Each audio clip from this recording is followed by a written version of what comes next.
foremost thing is certainly for inaccuracy on this one. So there are reasons, I suppose, why they want to cross-check what the President has told us live on national television. We have a name. There will be ongoing searches of Thailand officers.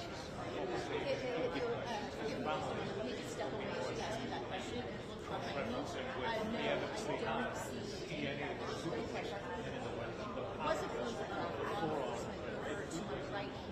they say Don't see them. I know one of them is a so all of that work is ongoing right now. I suppose in terms of the detail of the press conference, that's up to the I guess it's all everything, all the furniture, journalists, international media are in place, just waiting for national televisions.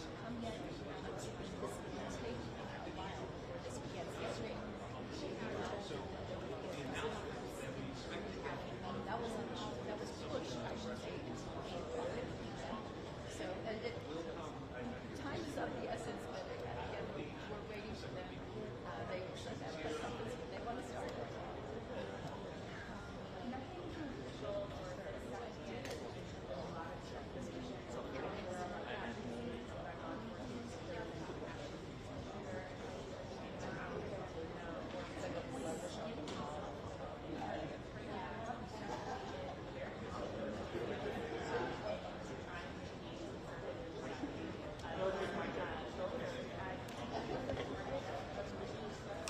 Check 1 2, mic check 1 2 3 4 5 6 7 8 9 10. Mic 1 2 3 4 5 6 7 8 9 10. Check 1 2 1 2 3 4. Yeah, so that was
now and again, but it's something that we have to accept. That was John Kirk's line throughout. He's on record as having said there will be fatalities on parachutes, there will be fatalities, one or two, but that's the price that we have to pay. Gun ownership, which is the right thing for the United States of America. I get a sense that is a widely held view. One thing that strikes me, and we've had this shootout, we have had such shootouts in the past few weeks. When they take place, there is an actual debate, I find, across the media about access to guns. It's almost not part of the discussion any longer. It is for us. We have a piece of business on regular facilities of gun violence, and yet America turns its head. The notion is suggesting that there should be restriction of access to almost not part of the discussion, I find, in response to events, which is almost as the United States has moved on from that earlier a notion that it will embrace.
Hello, hello, testing, testing. Hi, everyone. We are 4 minutes out from starting the press conference. Thank you. Right, so we just heard right there that we are 4 minutes away from this press conference, and I think there's all things are just now starting.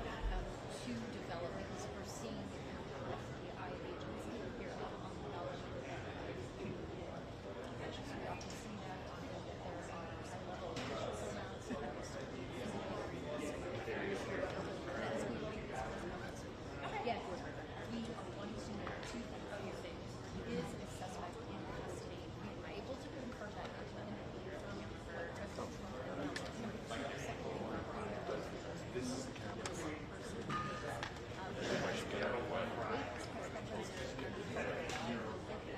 you planning on providing that hotel as well as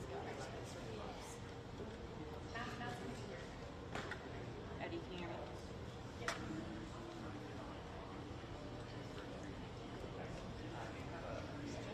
Anybody can call in this They just asked me to get in the shot, so I'm here. But I don't know which camera they're taking for the actual, because they were having issues with the.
Yeah.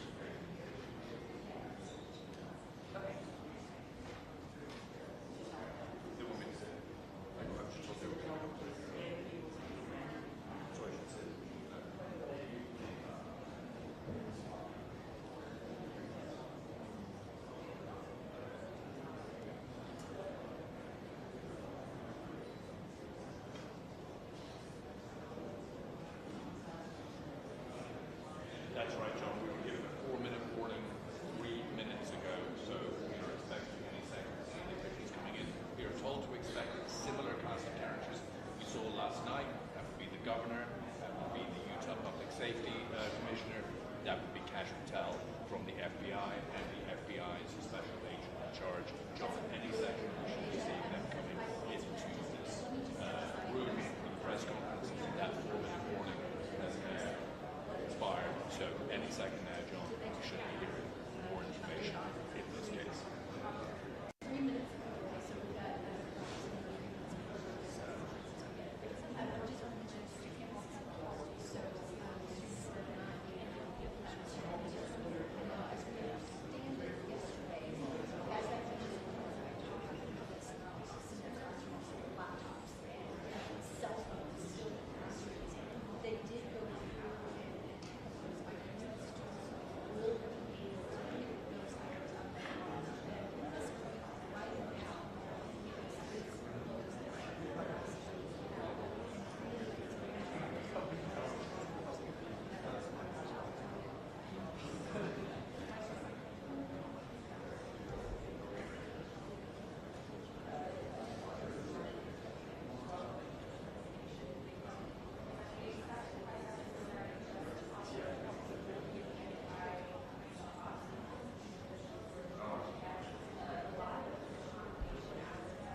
Yes, well, so this press conference was scheduled to start about an hour ago. It has been pushed, and now seeing officials walking into the room. They will be moving to the podium any second now. I'm trying to see if I can see Captain Patel. And all so far, they are moving towards the podium, and we are going to get this information. And now we have been waiting for about an hour for. So, yeah, officials moving towards the podium. So there is Cash Patel, the director of the FBI. So I believe I should get out of the way. Good morning, ladies and gentlemen. At today's press conference, we will hear from Governor Cox, FBI Director Kash Patel, and Sheriff Mike Smith. We also have with us Utah DPS Commissioner Bo Mason, Lieutenant Governor Deidre Henderson, FBI Special Agent in Charge Robert Bowles, and local and federal law enforcement partners. Following the remarks today, Governor Cox, Director Patel, and Commissioner Mason will take questions. Thank you.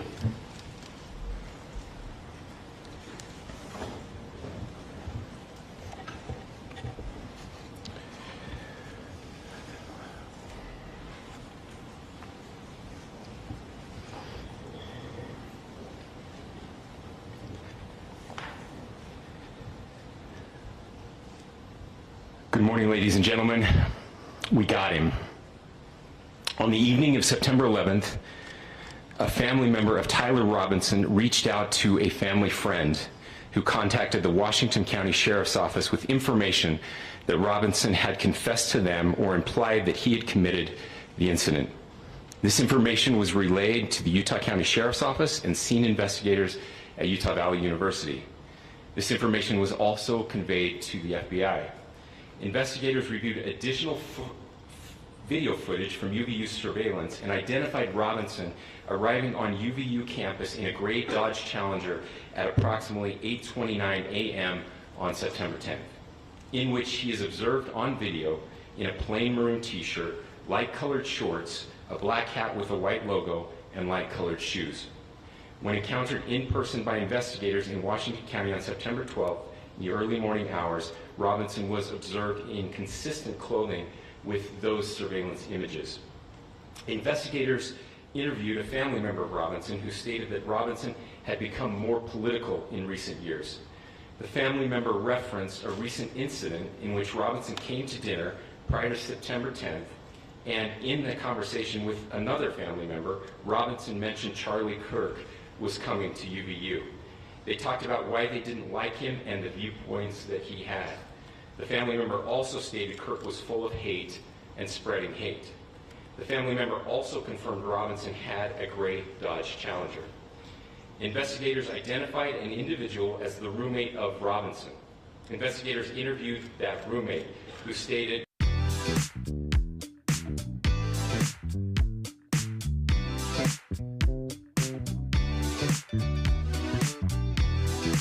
investigators and allowed investigators to take photos of the screen as each message was shown by Robinson's roommate.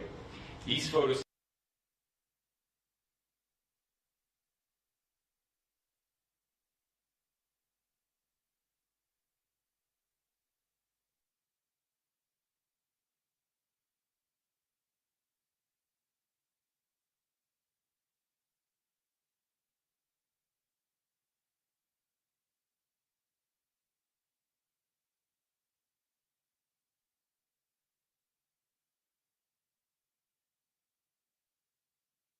consisted of various messages, including content of messages between the phone contact named Tyler with an emoji icon and Robinson's roommate's device. The content of these messages included messages affiliated with the contact Tyler, stating a need to retrieve a rifle from a drop point, leaving the rifle in a bush, messages related to visually watching the area where a rifle was left, and a message referring to having left the rifle wrapped in a towel. The messages also refer to engraving bullets and a mention of a scope and the rifle being unique. Messages from the contact Tyler also mentioned that he had changed outfits.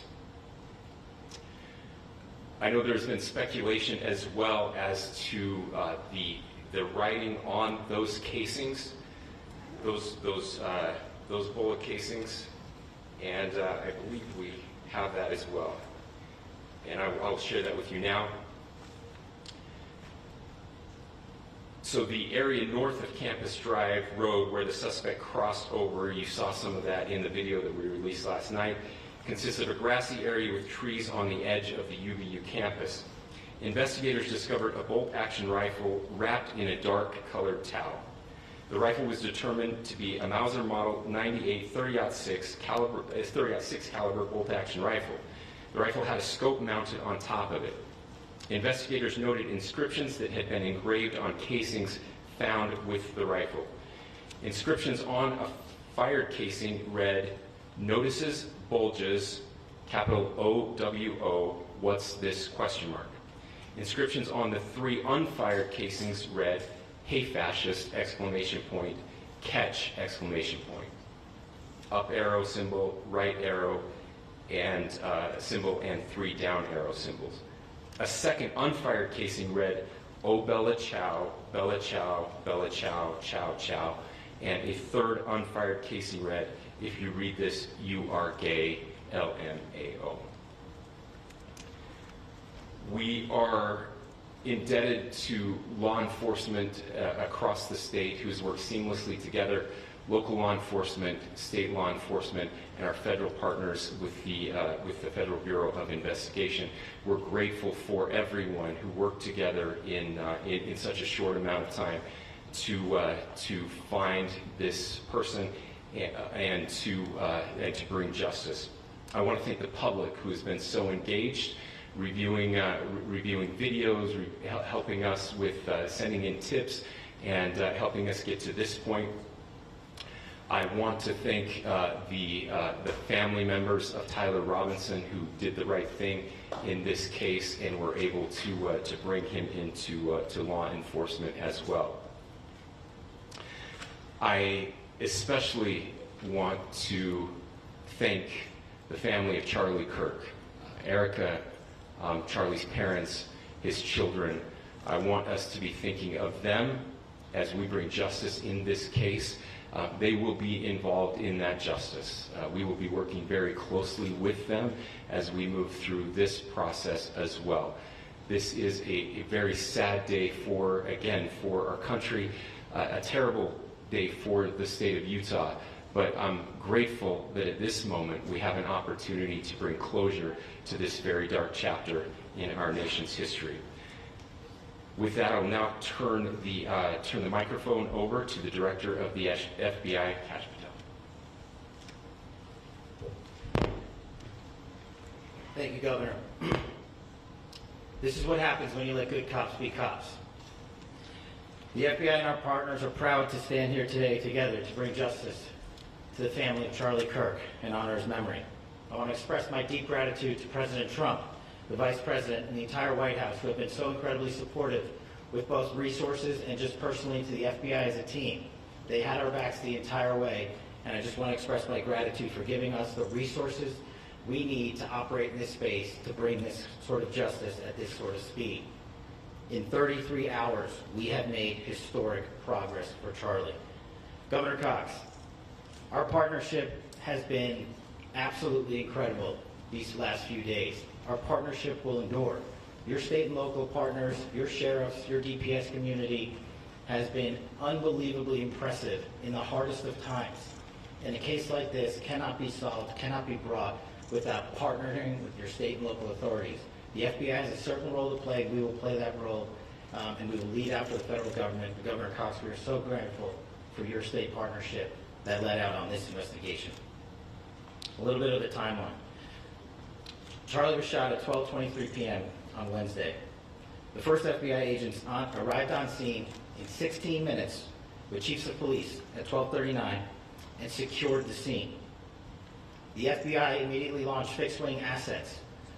We utilized these assets to transport personnel, specialty technicians, hostage rescue teams. We also utilized these assets to go back and forth from the East Coast and here in Utah to transport forensic evidence and other evidence that will be analyzed and is being analyzed at our FBI laboratories in Quantico and other laboratories, including the ATF.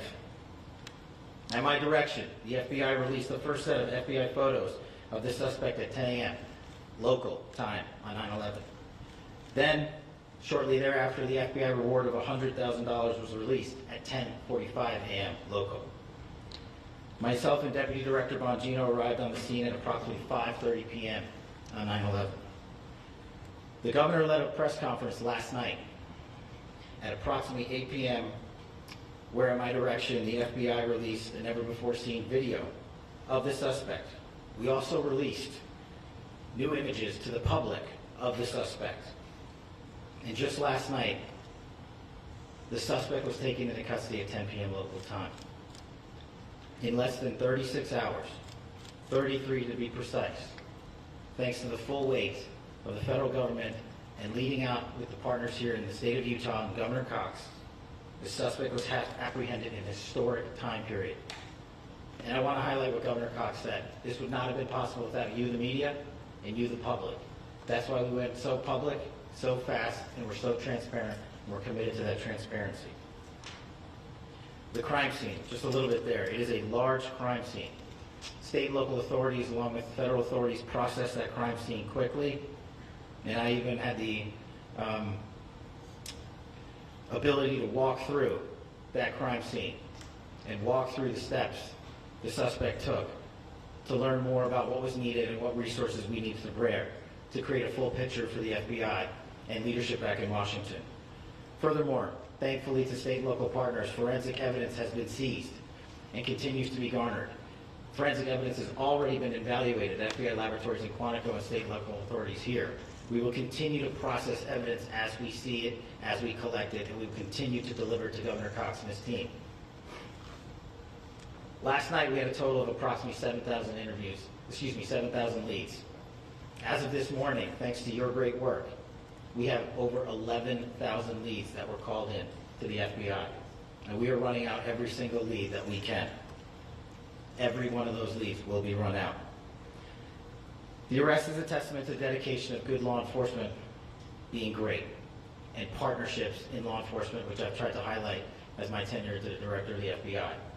There is no better relationship for law enforcement than the FBI to partner with state and local authorities, and you've seen it here in these last few days. The FBI Salt Lake Field Office, along with our offices in LA, Phoenix, Denver, San Antonio, Las Vegas, Pittsburgh, Buffalo, our headquarters component in Quantico, all participate in the FBI.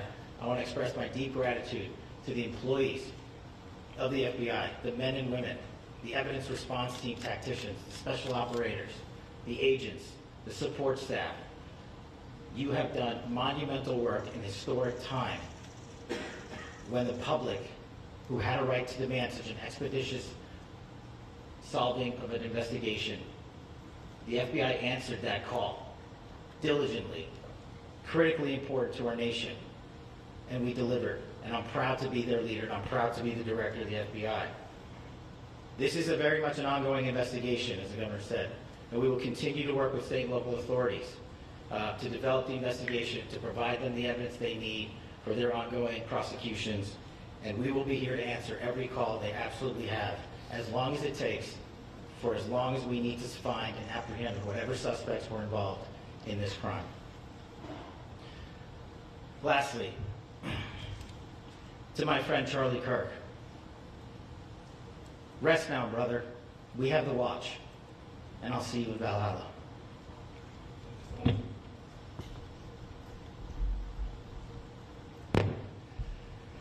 Thank you, and good morning. I would just like to take a few minutes as the sheriff to express my gratitude for everybody who has played a part in this investigation. As you know, it's been a vast, a complicated, and a very, very fast-paced investigation. You're looking at people standing up here who are running on, if they got an hour's sleep in the last couple of days, they're probably lucky. It has been very taxing.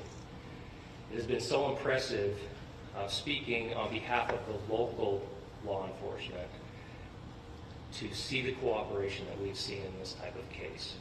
Across the state, sheriffs, chiefs, our state partners have stepped up and have come to the call on anything that we needed. Our county chiefs have been phenomenal. Our Utah County Attorney, Jeff Gray, who's standing up here with us, has been phenomenal in leading us through this investigation. I would like to thank the federal government for their resources, their assets. Our local team here, our FBI team, has been extraordinary in helping us work through this and bring this person to justice. Most of all, I would like to thank the public, and specifically, I would like to thank the public who turned to prayers and who turned to positiveness for us. I would like to thank them on behalf of the law enforcement community because we needed those prayers.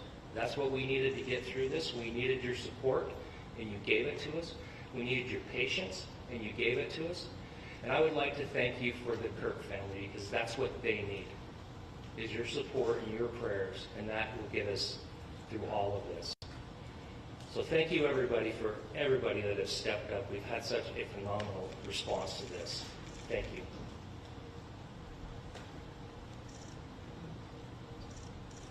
I also want to give a special thanks to the Attorney General and the Department of Justice.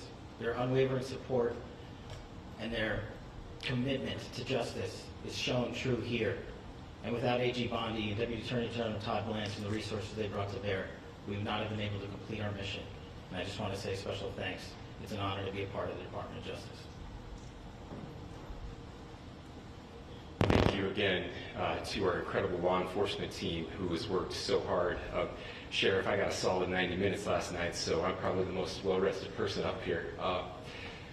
Ladies and gentlemen, I get the microphone, so I hope you'll permit me a moment just to share a few more thoughts about where we are and how we got here and maybe a little bit of where we go from here. I don't want to get too preachy, but I think it's important that we, with eyes wide open, understand what's happening in our country today.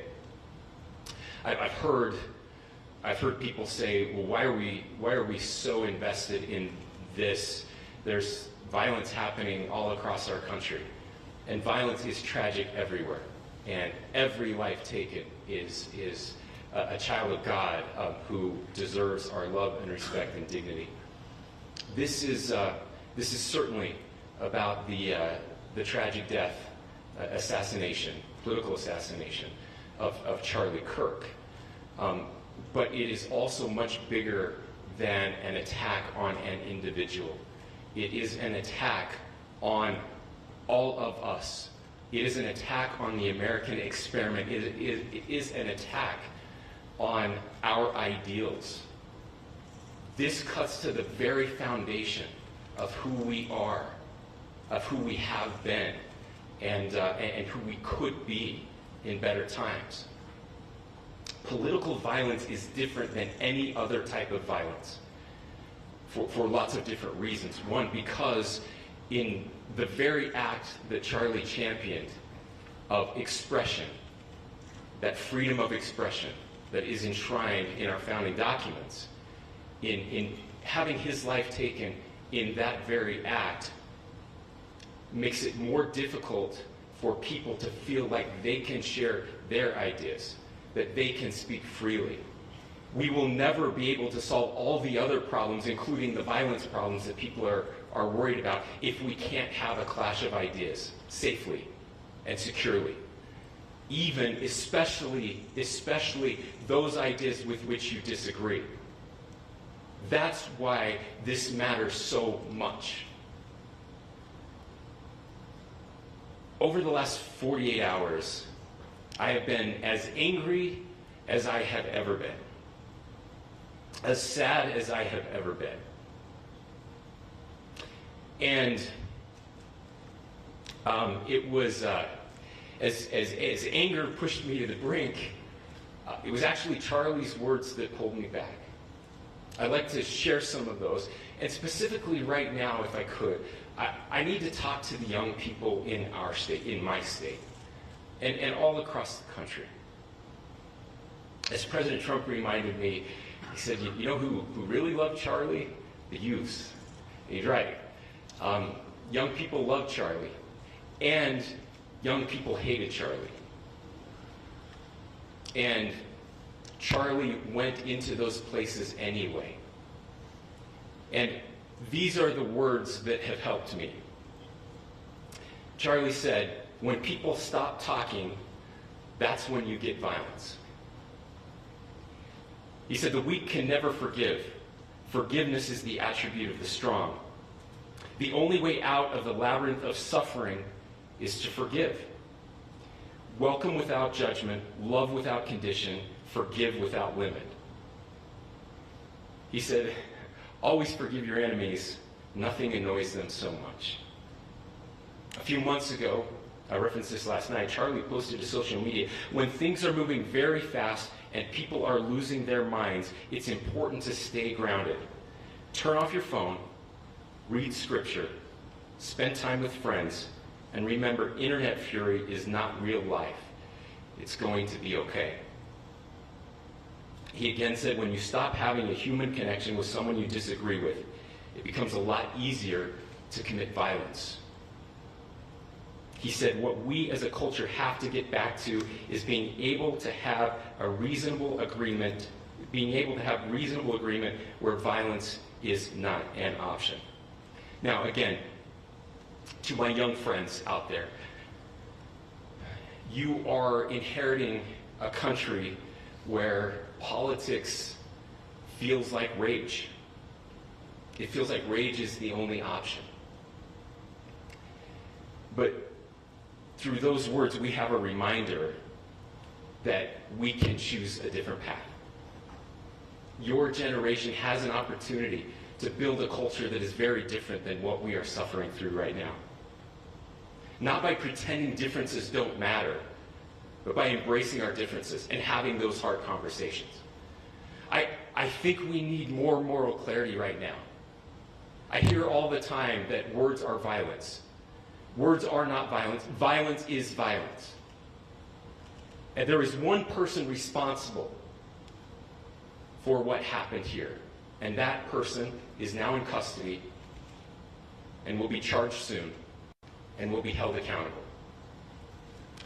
And yet, all of us have an opportunity right now to do something different. I want to thank my fellow Utahns. This bad stuff happens. For 33 hours, I was praying that if this had to happen here, that it wouldn't be one of us. That somebody drove from another state, somebody came from another country. Sadly, that prayer was not answered the way I hoped for. Just because I thought it would make it easier on us if we could just say, hey, we don't do that here. And indeed, Utah is a special place. We lead the nation in charitable giving. We lead the nation in service every year. But it did happen here. And it was one of us. But I want you to look at how Utahns reacted the last 2 nights. There was no rioting. There was no looting. There were no cars set on fire. There was no violence. There were vigils and prayers and people coming together to share the humanity.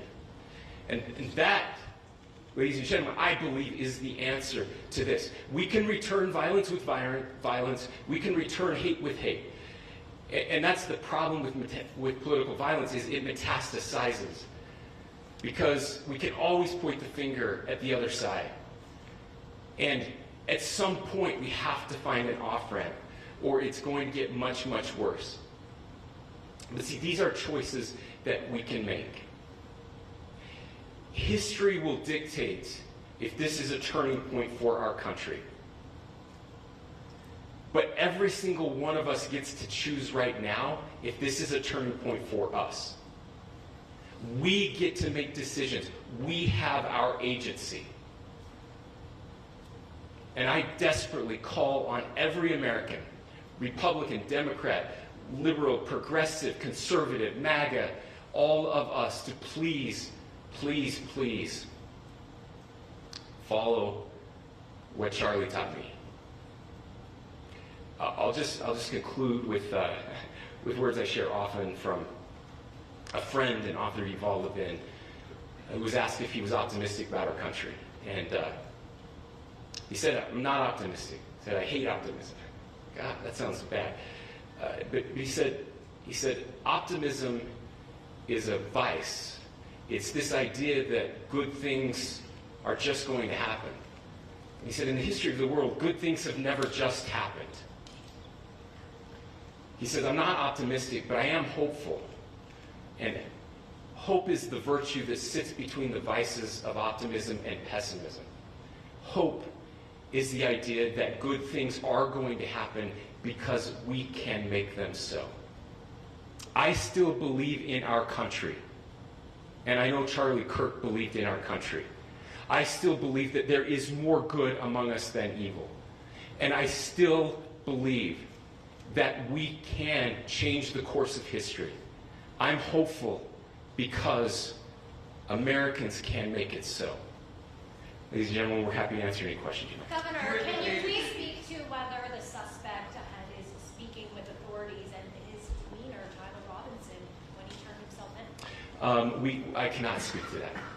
Governor, how do you interpret his motivation? Governor, how do you interpret the engravings on the casing? Well, I will leave that up to you to interpret what those engravings mean. I think the clearest one that says "catch fascist," there's not. And by the way, that's like catch like a ball, catch this. That's I think that speaks for itself. Governor, so you talked about this level of hatred that this person expressed at a dinner. Beyond that, is there anything in your view that you've discovered that may have radicalized or changed him to prompt him to commit such a horrific act? There's nothing more that we can share at this time. Governor, Kirk indicated that he had been communicating with a friend on Discord about the gun. Do you anticipate any more arrests? We do not at this time have any information that would lead to any additional arrests. Do you believe he acted alone? Yes. But the investigation is ongoing. Can you report on the family what they had to say about the suspect? How he came into custody of police and where he is right now, Mr. Robinson? Yes, so right now, Mr. Robinson has been booked into the Utah County Jail. You heard the president this morning report that he was taken into custody. Whether you're a professional or just love getting hands-on with your home projects, Harbor Freight offers quality hand tools To deliver him into custody of law enforcement in Washington County. Those of you that don't know where Washington County is, it is the southernmost, southwesternmost part of the state of Utah. It's about a 3.5 to 4 hour drive from here, where we are right now, and that's where he lived and where they turned him. Is he talking more about the family is saying about Tyler Robinson? I can't share any more than what I've already shared. Is he talking Governor, with do you have authorities? details on how he got back to Washington County and how the gun was obtained? So, how we obtained the gun? The gun was found. No, how the was found. shooter obtained the gun and how the shooter then was able to get back to Washington. So I don't have much more details on that. We do know that he drove. We had his car here on campus, and then we had his car going south back to the St. George. It's actually the city of Washington in Washington County. Is he talking with authorities and did he discuss a voting? I'm sorry. Did the suspect plan to carry out any other attacks? We don't have any information that Are you released. going to be releasing the mugshot? Yes. In fact, it was just released. Is he Yes. talking with authorities and did he discuss a motive? I can't answer that right now. Can you clarify? You've spoken very eloquently about trying to reunite this country. Do you feel that this is a watershed in American history? I absolutely believe that this is a watershed in American history, yes. The question is what kind of watershed?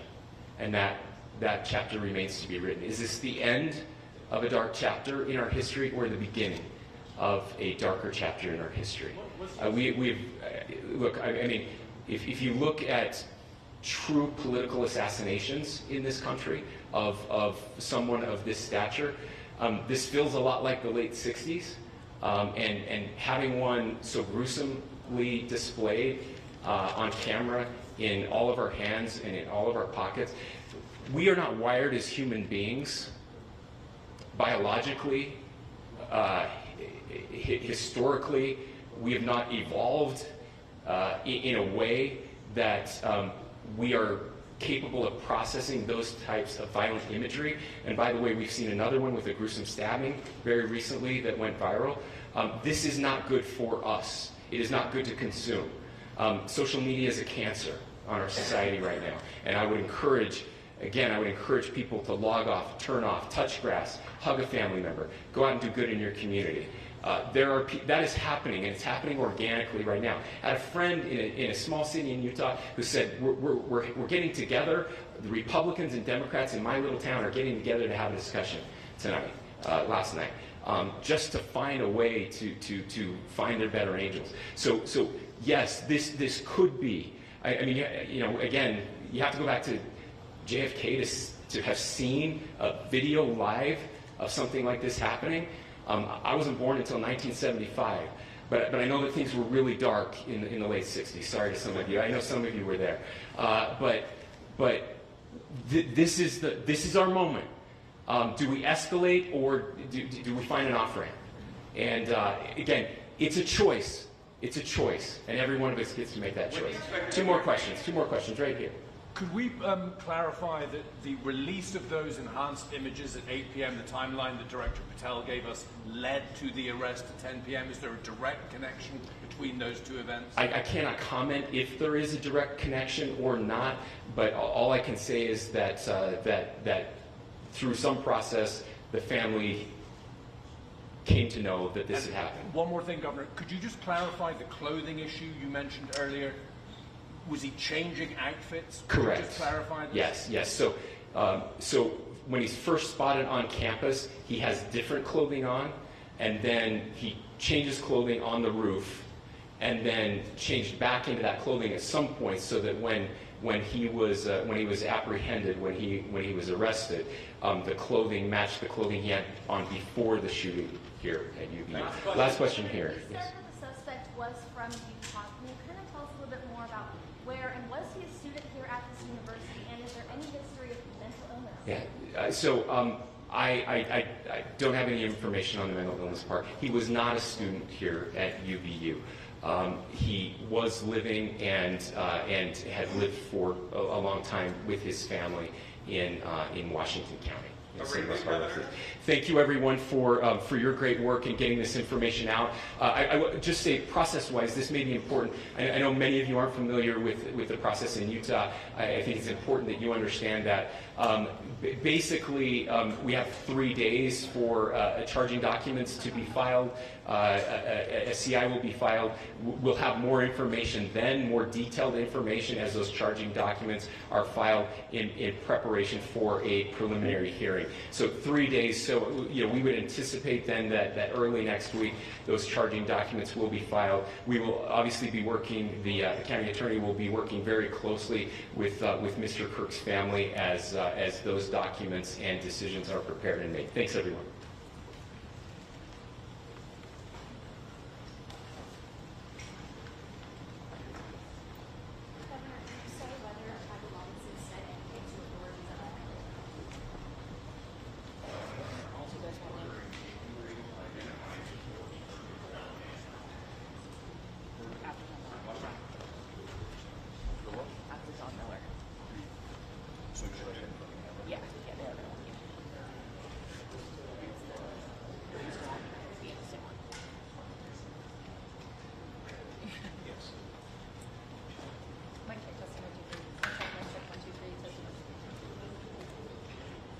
One, two, three, 1, 2, 3, 1, 2, 3, 1, 2, 3. Cool.